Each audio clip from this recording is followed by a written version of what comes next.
Estamos aqui para dar voz ao povo, em defesa dos cidadãos, pela dignidade humana. Todos temos deveres, mas também todos temos direitos. Será que existe justiça? Isto é o povo a falar.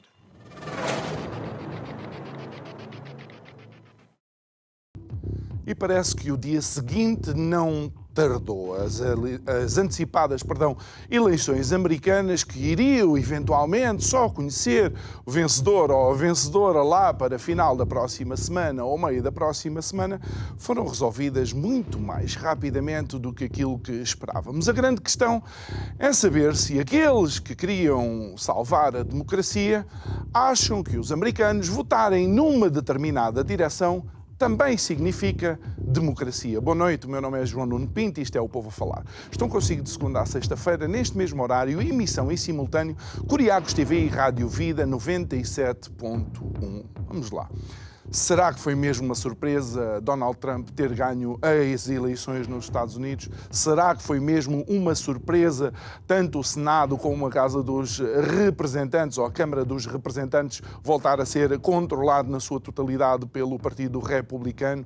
A questão é que os americanos, ao irem às urnas, foram decidir muito mais do que única e exclusivamente se gostam do penteado daquele presidente, se gostam do facto da candidata democrática ou do Partido Democrata ser uma mulher ou ser de uma determinada etnia. O que os americanos foram escolher foi uma direção, uma política, uma capacidade de resolver problemas, ou quando muito, de identificar os problemas que os americanos sentem no seu dia-a-dia. A verdade é que ontem, quer queiramos, quer não, muito mais coisas foram a votos. A comunicação social foi a votos. As empresas de sondagens foram a votos. Os comentadores políticos e muitos daqueles que são os líderes europeus também foram a votos. Olhe, por exemplo, à última da hora, o nosso Presidente da República resolveu mencionar que, de facto, há um candidato que não é amigo da Europa, como se isso fosse mudar alguma coisa. Enfim, rei morto, rei posto. Biden não está morto, mas o próximo presidente americano vai, de facto, ser Donald Trump. E isso é algo que nós não podemos retirar a nenhum cidadão americano. Foi a possibilidade de ir até às urnas e dizer: eu quero este ou quero aquele. Agora, a democracia segue em frente. Digo eu, que não percebo nada disto.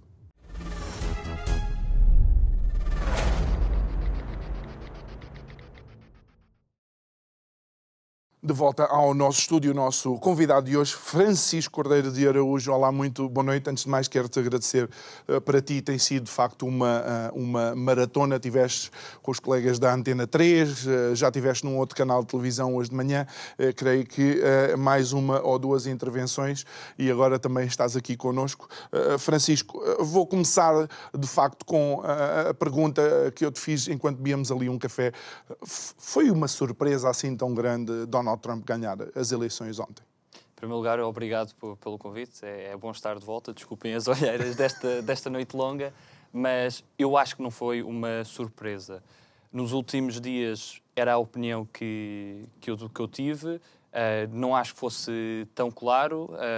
Poderia cair para algum dos lados, mas acho que havia uma tendência maior para cair para Donald Trump.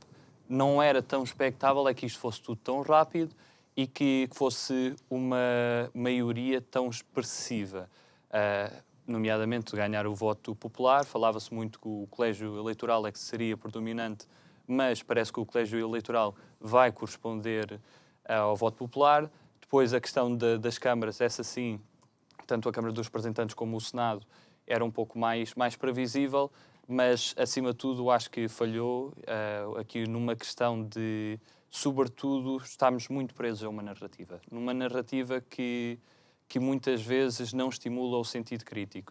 E eu acho que numa democracia, sobretudo numa democracia séria e de quem leva a democracia não só como um jogo de vencedores e de perdedores, mas também de confrontos de ideias, confrontos de argumentos, confrontos de visões, não se pode argumentar que, por um lado, há um endeusamento de uma personalidade, há um culto de uma personalidade e que só segue uma narrativa sem sentido crítico e depois fazer exatamente o mesmo.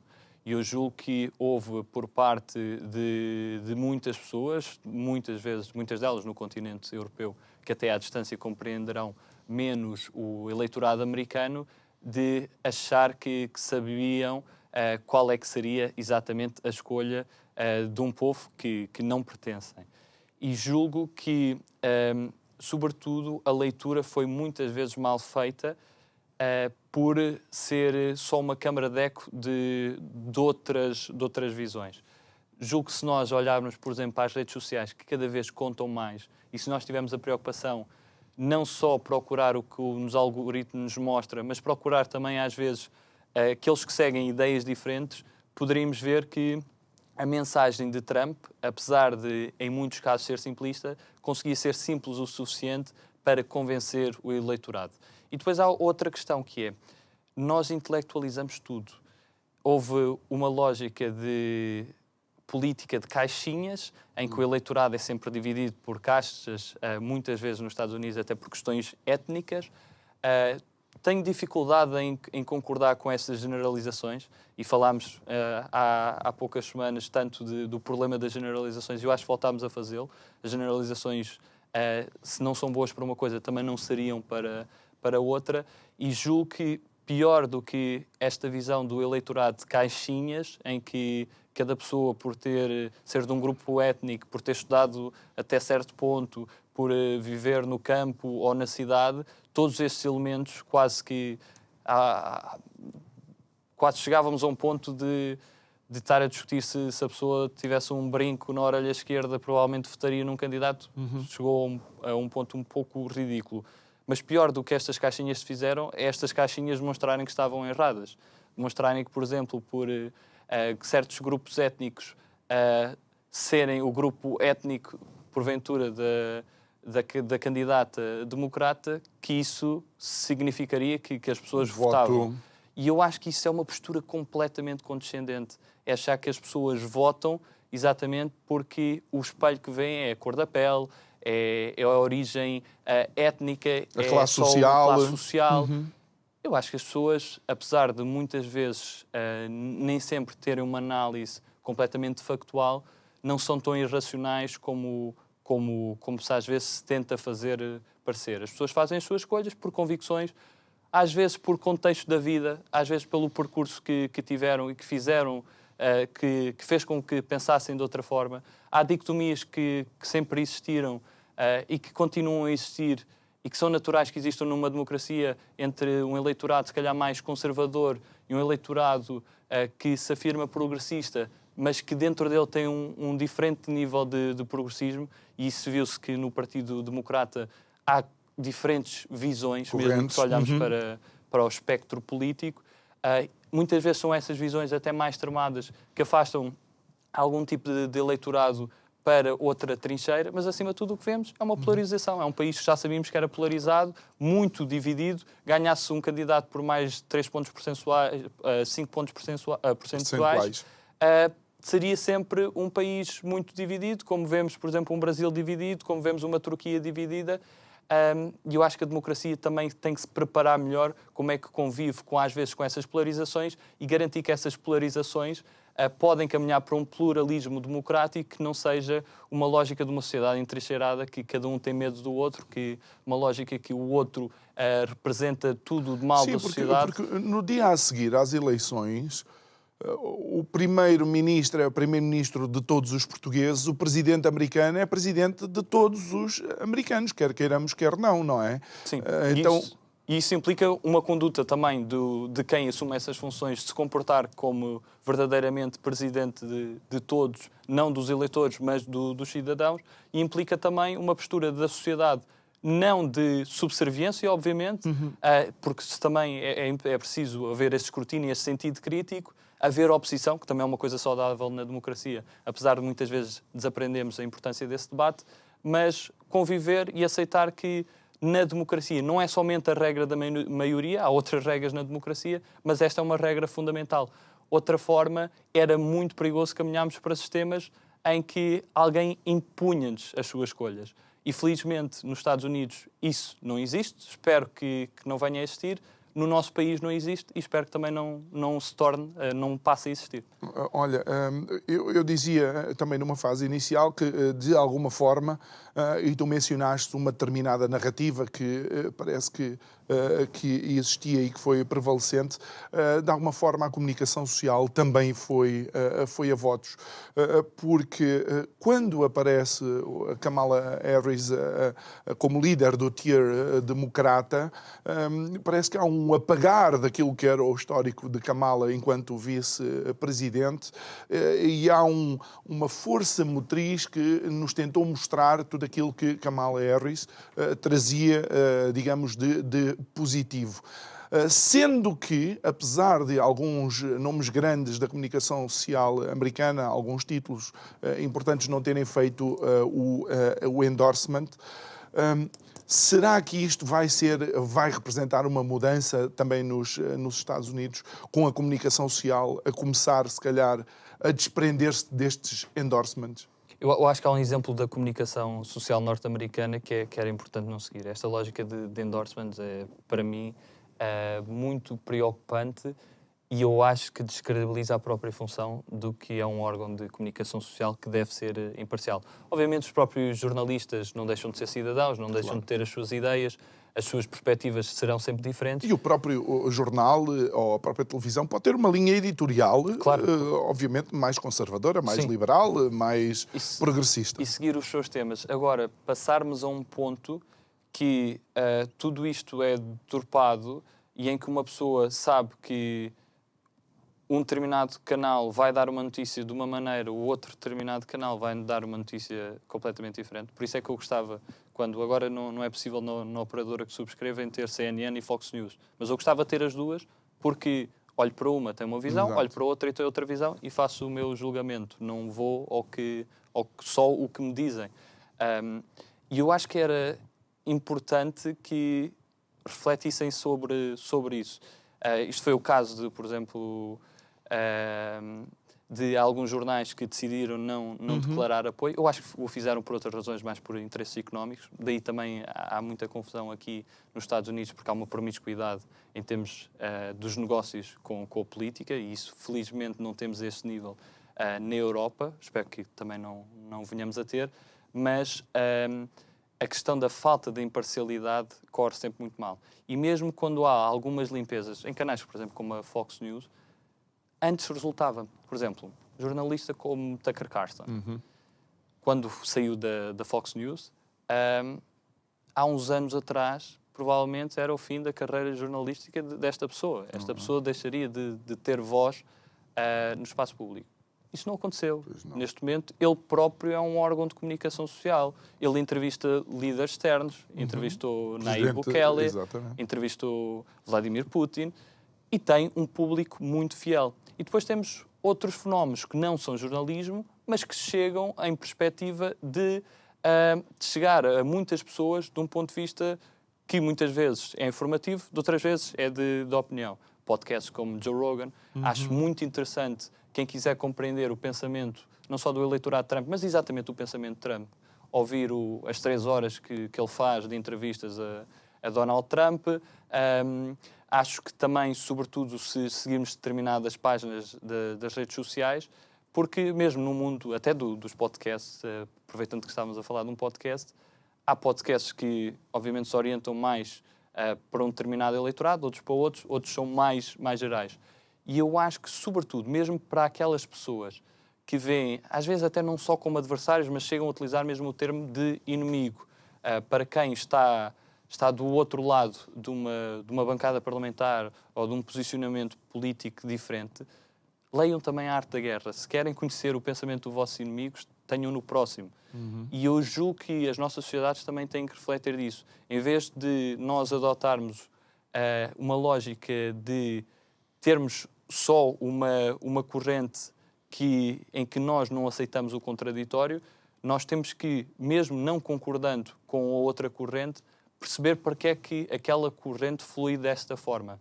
E eu acho que esta arrogância que tem existido tem um preço muito caro e foi visível na noite de ontem. E na noite de ontem, visível na noite de ontem em que sentido? Achas que os americanos, ao escolherem Donald Trump, estão também a dar algum sinal externo?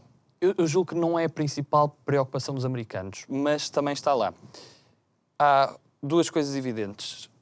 O mundo tinha os olhos na América, todo o mundo, desde a aldeia mais pequena no continente asiático até uma grande cidade mais perto dos Estados Unidos. Todos estavam interessados em saber o resultado porque sabem que tem um impacto global, mas a América também tinha, de alguma forma, os olhos postos no mundo. E eu acho que isto foi um argumento que a campanha republicana conseguiu trabalhar melhor que a campanha democrática. Obviamente há aqui duas visões. Há uma visão mais internacionalista, que acredita que a América deve ter um papel de liderança no mundo mais proativo num conjunto de alianças e, sobretudo, defendendo um sistema internacional baseado em regras e estes modelos de cooperação que às vezes são extrapolados para outras coisas, como vimos em diferentes conflitos que os Estados Unidos se envolveram completamente desnecessariamente, erradamente, até de forma, em termos morais, muito duvidosa. Mas, por outro lado, temos uma lógica mais de isolacionismo, num isolacionismo que, curiosamente, até a tradição americana, foi a exceção no século XX.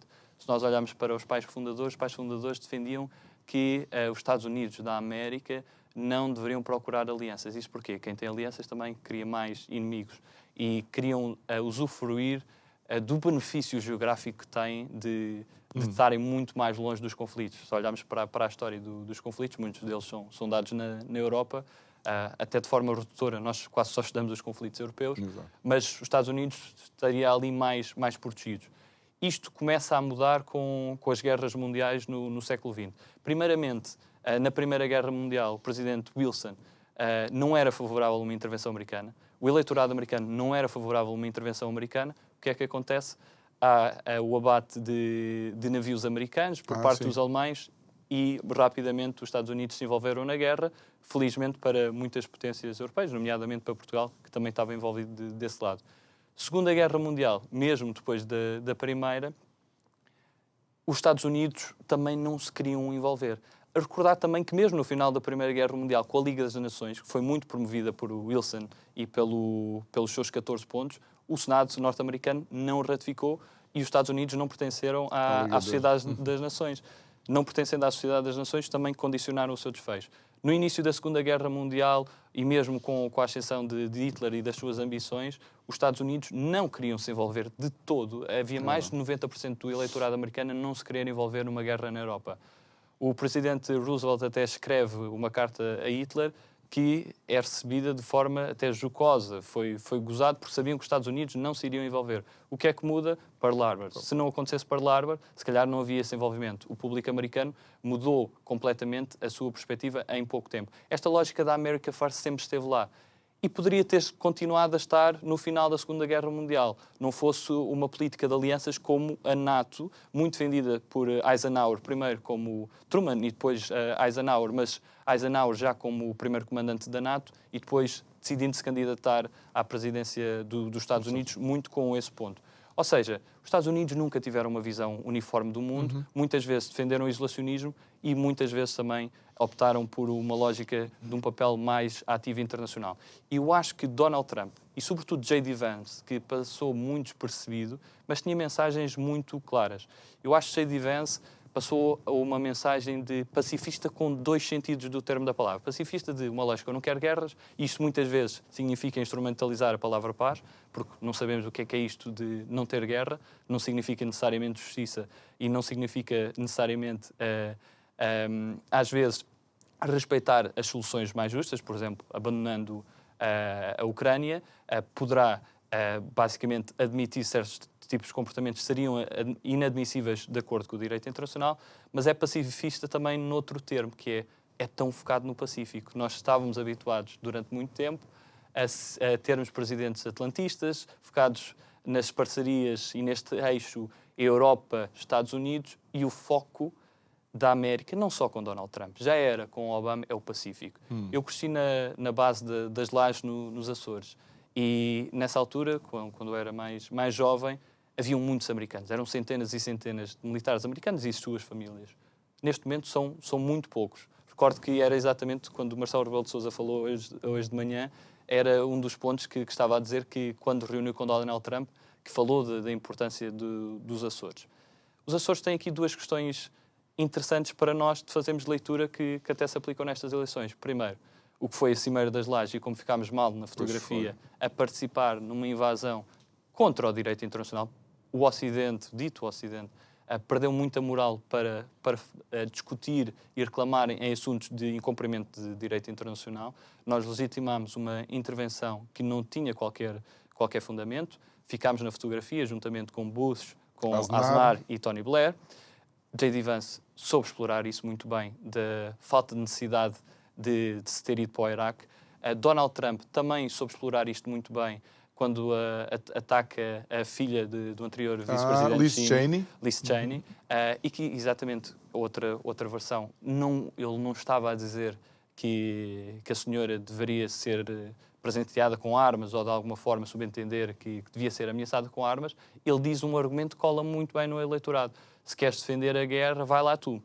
E este argumento de dizer que as pessoas gostam de fazer guerras porque não são elas a sofrer com elas, calha muito bem, e sobretudo critica uma certa elite que muitas vezes tem um papel instigador de conflitos. E que depois não são os seus filhos que vão que não para vão, a frente. E que Donald Trump soube explorar no podcast de Joe Rogan, quando disse que estas pessoas que às vezes nem percebiam nada do poder militar chegavam lá e queriam impor até aos próprios generais uma determinada visão. Acho que passou essa mensagem, o Partido Democrata não percebeu a importância. Sim. E a segunda mensagem que nos deixa também o reflexo das lajes perderem efetivos militares americanos é exatamente, deixou de ser uma prioridade. O Atlântico deixou de ser uma prioridade.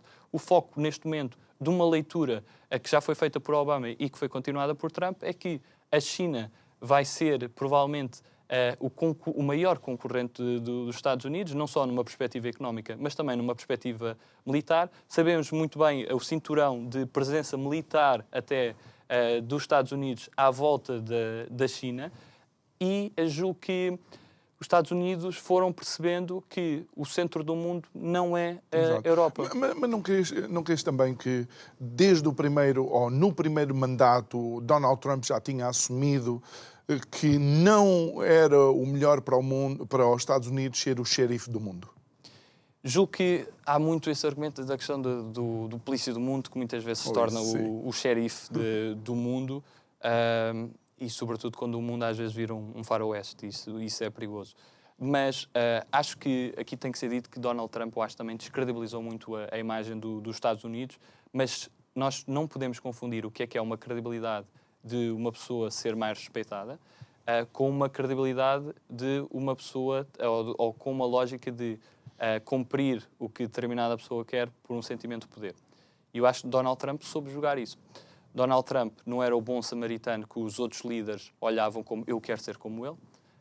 Teriam essa visão muitas vezes com Obama, não o teriam como Trump, mas sabiam que, numa lógica também como Nixon jogava muito bem e a sua administração fazia parecer, que era, mesmo com a imagem de instabilidade, ele conseguiria deixar desconfortável pessoas que tivessem intenções de ir contra as suas ideias, nomeadamente outras potências. E ele, se recordarmos, mesmo com a questão da Coreia do Norte, a parte de nós acharmos, ok, o regime da Coreia do Norte, o regime de Pyongyang, é um regime completamente desprezível e muito perigoso, Donald Trump também criou a percepção que ele também era muito perigoso, quando diz que responderá com fogo e fúria, e isso muitas vezes tem resultado.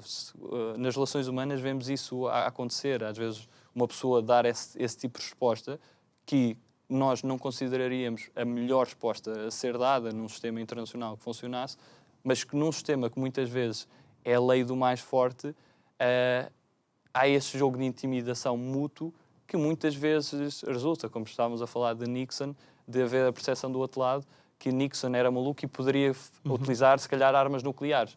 E as armas nucleares há uma razão por existirem, pela ameaça de serem usadas. Se as armas nucleares não fossem utilizadas como ameaça de serem utilizadas, elas não existiam. A força das armas nucleares não está propriamente na sua utilização, não é? Sim, é a dissuasão. Na dissuasão que a sua utilização leva a cabo. Olha, por outro lado, deixa-me focar aqui a questão da forma da escolha da Kamala Harris, porque ela acabou por ter depois também todos os grandes nomes do partido a apoiá-la. Obama fez um esforço na parte final, mas não sei se já mencionámos no outro programa, existiram determinadas coisas que, se fossem ditas do lado republicano, tinha caído o Carmo e a Trindade. Recordo de uma intervenção do Obama a dizer, não, os irmãos ou os brothers, como eles falam entre a comunidade afro-americana,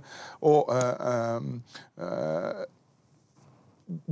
os irmãos não estão a perceber que têm que votar em Kamala Harris. Esse apelo às minorias, esse apelo à identidade, ao género, acabou por não resultar, porque, se pensarmos, até o voto latino virou em favor de Donald Trump.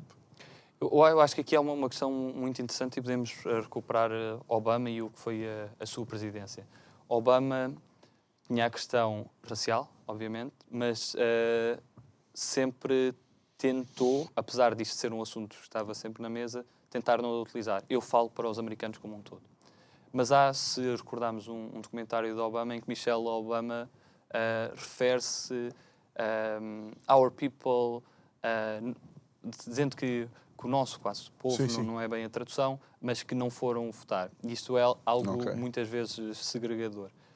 E é condescendente. Porquê? Porque dizer que a pessoa, por ter determinada cor da pele, à partida, a opção racional seria votar de determinada forma, a pessoa pensa, mas quem é que é esta pessoa para me estar a dizer em quem é que eu devo votar e que é que eu devo? E eu acho que isso resultou muito mal na estratégia do Partido Democrata. E depois o Partido Democrata também fez o que um pouco a esquerda, e eu não acho que o Partido Democrata seja só a esquerda, acho que tem um centro e uma fatia do centro-direita e de direita moderada agora, em termos de eleitores, e de alguns intervenientes. Joe Biden, cá em Portugal, não seria de certeza considerado de esquerda.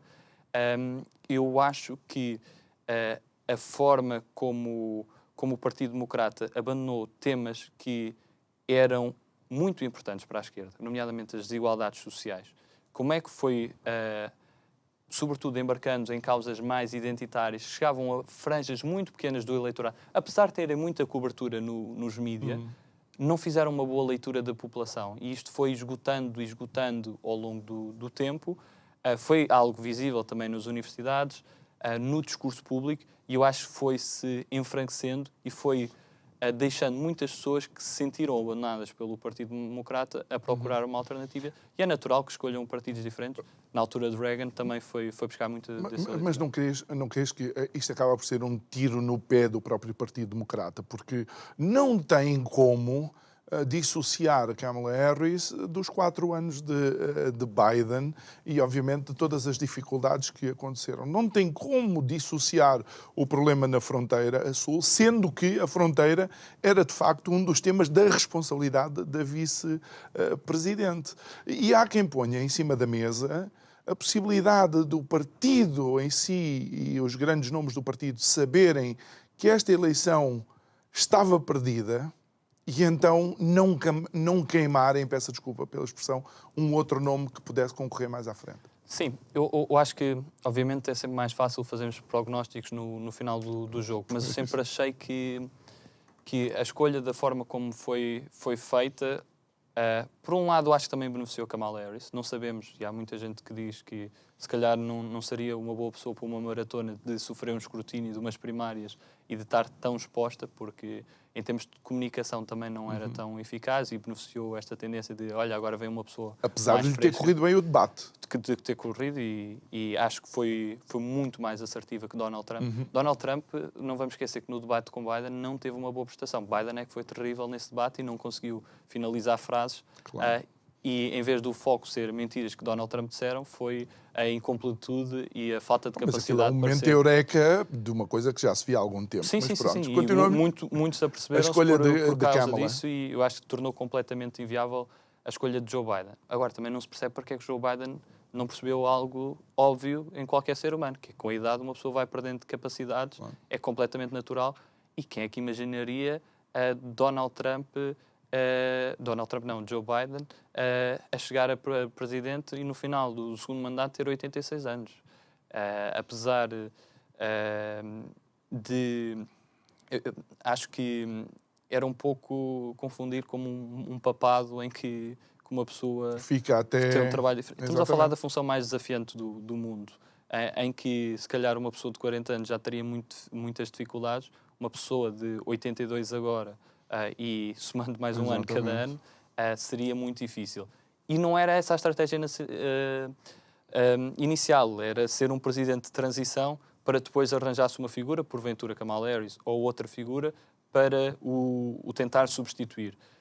Não correu bem, os vice-presidentes também nunca têm muito destaque e naquilo que Kamala Harris teve destaque, também não teve a melhor prestação e não conseguiu passar uma imagem de tanta confiança. Não acho que seja uma candidata de todo muito má, acho que tem questões interessantes no seu percurso que demonstraram alguma assertividade, mas não era uma candidata que acho que os eleitores viam como presidente. Mas, por exemplo, quando nós fazemos, e vamos agora voltar àquilo que deve ser o nível de escrutínio, obviamente Donald Trump empresarialmente é um homem de sucesso, mas no percurso dele tem N fracassos, que eu penso que é o normal em homens de sucesso, é terem N fracassos.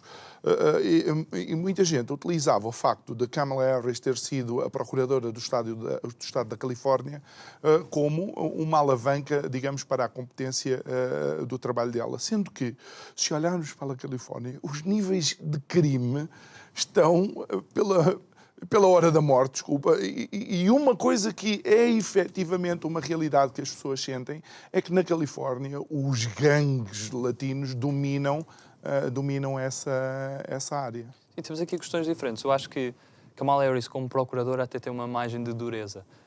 Tem uma imagem que, para um eleitorado, não se identifica, que, por exemplo, há sempre a questão da pena de morte nos Estados Unidos, e aí revejo-me na postura de Kamala Harris de ser intransigente na defesa de não, por maior gravidade do crime, não pactuar... Não ser a favor da pena de morte.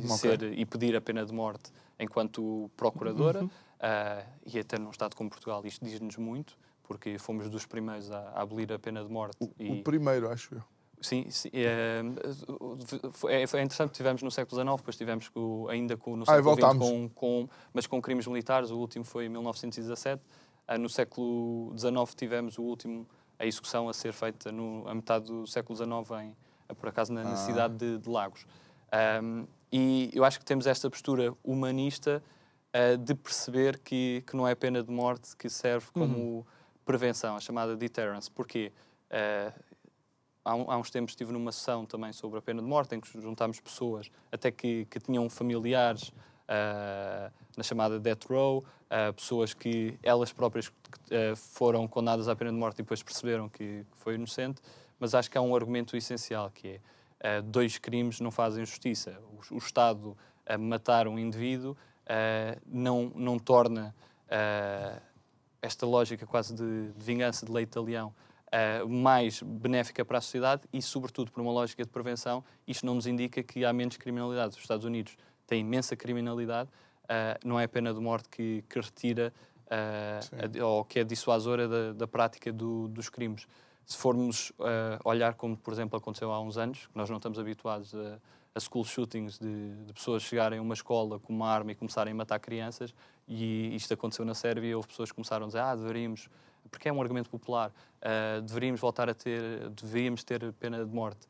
Pois, se nós olhamos para os Estados Unidos, tem muito mais school shootings e têm pena de morte, por isso não há uma correlação entre estes 2 fatores. Eu acho que nisso foi intransigente. E depois, porque teve alguns problemas com os chamados órgãos de polícia criminal no início, ela começou a ser muito mais protetora dos órgãos de polícia criminal e ser mais assertiva, o que lhe custa muitas críticas de outra fatia do eleitorado, porque infelizmente a justiça é muito politizada. Dela também. Do eleitorado dela, do Partido Democrático, mas a justiça também já o está a ser em países como Portugal, mas então nos Estados Unidos é super politizada e isso é mau, porque a justiça deve estar bem separada do que são questões políticas. Mas eu acho que há um sentimento, e não acho que seja só uma mera percepção, mas há um sentimento de criminalidade que nós, num país como Portugal, não temos e que os americanos têm, e há muito disso também associado à parte da comunidade latina. Dentro dos próprios países latinos, e tive essa experiência agora de ter estado em quase todos os países da América Latina, há sempre essa percepção contra outros países da América Latina, sobretudo visando muitas vezes a Venezuela.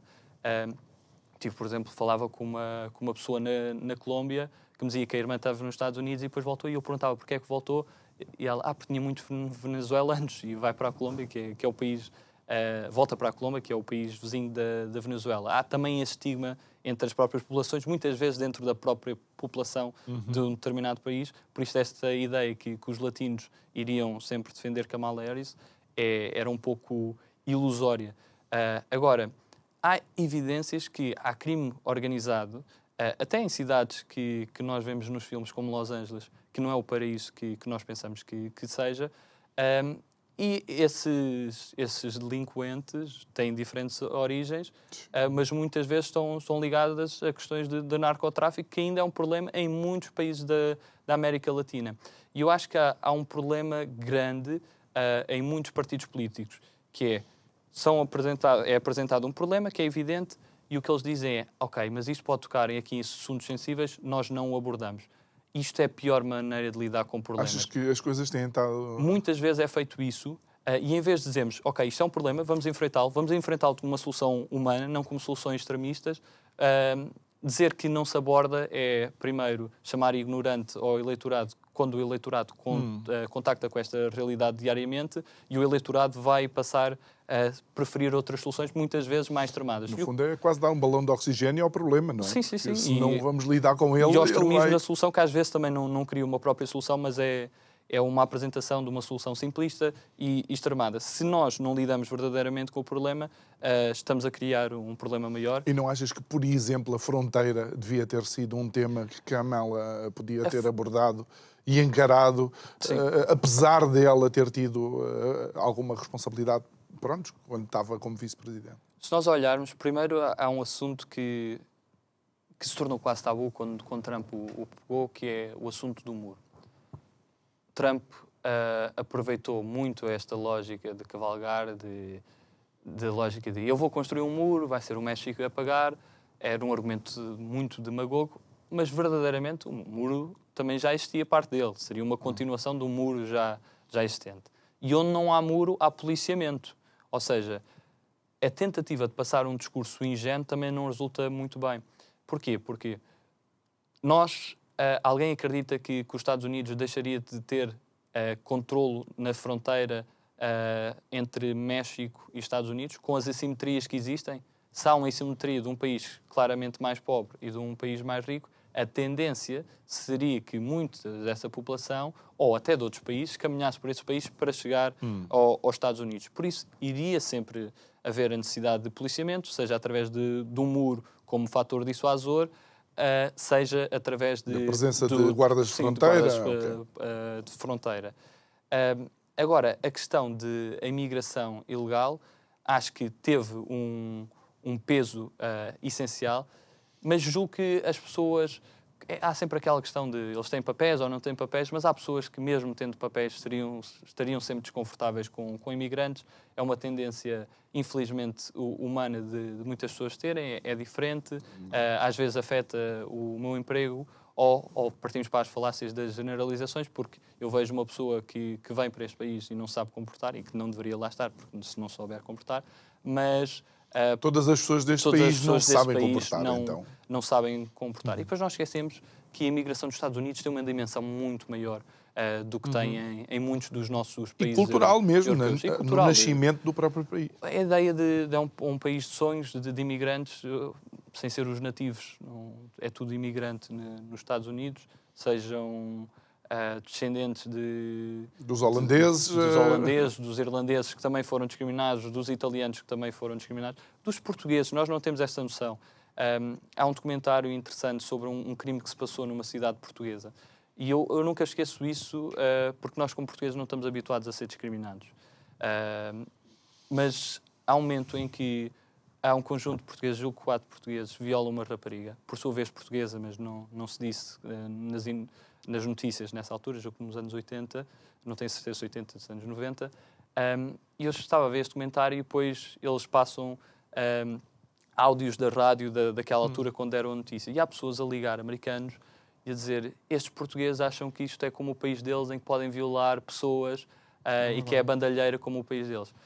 Estas pessoas provavelmente nem sabem onde Portugal fica no mapa, mas eu acho que estás a falar de um episódio que infelizmente aconteceu e que deu origem a um filme, exatamente. Richard Gere, com música da nossa, aquela aqui do mar.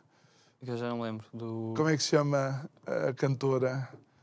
Eu não vou começar aqui a cantar porque não quero arriscar, mas sim, deu lugar a um filme. Mas há um documentário de séries de julgamentos norte-americanos, porque este foi televisionado, e até o facto dessa exposição mediática, que é um bocado política de espetáculo e justiça de espetáculo cá nos Estados Unidos, até vem a custar a vida, porque neste caso a vítima desse crime foi bastante ostracizada e perdeu-se um pouco no curso da vida dela e morre de uma forma bastante trágica. Mas isto diz-nos que nós também temos que compreender que muitas vezes é essa tendência, só que nós achamos que não é connosco, que isso não vai acontecer connosco. E eu acho, sobretudo, este discurso de Trump não é por identificar problemas em que os outros ignoram que existam. É, sobretudo, porque é um discurso muito divisionista e não é tanto o que ele vai fazer, mas que pessoas que o veem como preferência sentem-se à vontade para fazer. Espalha muito o ódio. E Kamala Harris tentou, por um lado, contrapor, mas eu acho que pecou muito por parecer depois o discurso ingênuo do só o amor. Uma pessoa não pode ter como projeto político o amor, enquanto uns defendem o ódio, nós defendemos o amor. Isto é extremamente manicaísta, tem que ser concretizado. Mas também, vamos lá, também pingado com alguma hipocrisia. Sim, também há um episódio em que alguém num dos comícios de Kamala diz: Jesus é Senhor, e ela manda: tu estás no comício errado, só para nessa mesma semana depois ir visitar uma igreja e apelar ao voto. Sim, mas há muito... Esse episódio não vi, mas eu acho que há muita instrumentalização também dos focos religiosos. Donald Trump fê-lo também com muitas religiões. Donald Trump, por exemplo, falámos aqui do eleitorado muçulmano e, sobretudo, de Médio Oriente. Trump teve uma das primeiras medidas em 2016, ou 2017, neste caso, quando assumiu, foi exatamente uma proibição de vistos para determinados países por uma lógica de ser muçulmanos. Já havia também uma ideia, às vezes, de islamofobia, até por causa dos atentados do 11 de setembro, isso é bem retratado, que é um período traumático para a América, mas Donald Trump tem essa preocupação de reunir também com pessoas, com líderes, e é interessante que a única cidade, agora esqueci-me do nome, mas a única cidade que tem uma maioria muçulmana nos Estados Unidos e até tinha um líder democrata, mas esse líder democrata apoia Donald Trump.